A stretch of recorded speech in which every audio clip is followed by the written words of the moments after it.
But I think that it becomes the most beneficial when you take advantage of the lending side of the business. And what does that mean? The most important thing is fixed money, right? If you can get fixed money, 30-year fixed money on an investment property, you don't have to touch it for the next 30 years. A lot of the other money, like we talked about, is 5-year balloons, right? So every 5 years you're refinancing. So if you have one buddy, for example, and you guys want to gather up a down payment and both be on the title and one person be on the mortgage, now you can take advantage of the lending where one person...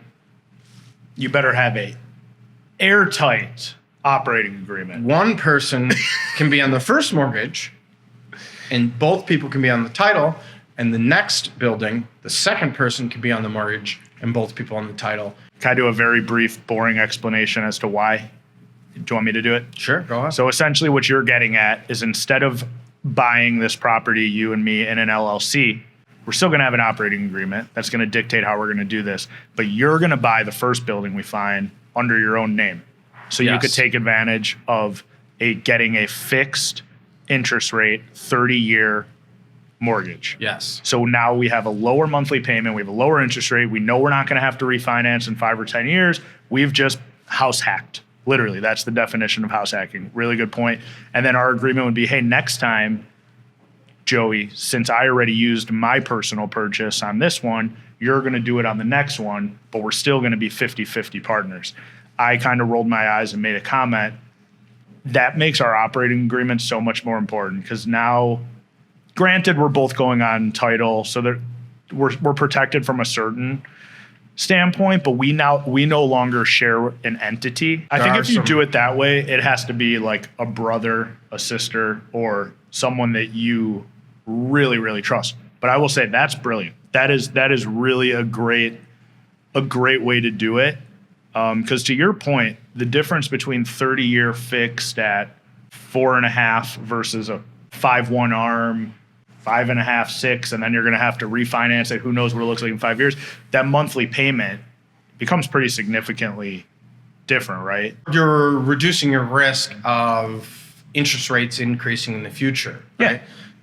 Yeah. So for the next 30 years, if the rent's $1,000, what's it going to be in 15 years, right? Can you get a 3% inflation increase on rent year over year, stacking for 15 years? We would assume yes. Fixed rate, right? So what happens if at year 5 you have a 3% interest rate, and what are rates right now? 6.5%. Right. You're ballooning, and it could be. I try not to look now. I'm waiting until everyone runs through these doors celebrating and says, "We're back to 3s and 4s." They've come down a little bit, but. Okay, but wait, James, what if we get a fixed interest rate and we don't like that? Like it's 6.5 right now. I don't want to lock myself into that. You can refinance. We're still allowed to refi if we get a better rate, but no one could ever force us to take a worse rate. A lot of investment money has prepayment penalties. Owner-occupant loan isn't going to have a prepayment penalty.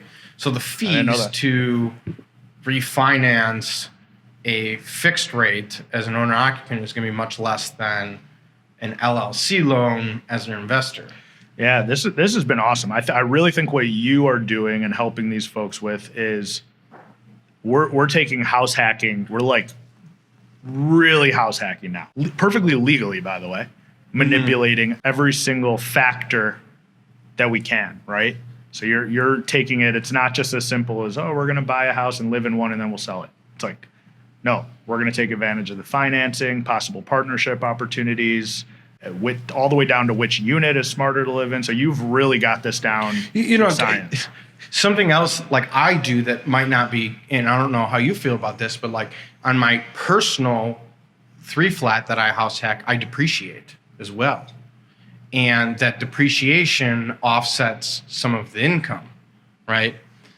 You might not necessarily depreciate an asset that you are planning on owning on the short term or something that you own personally.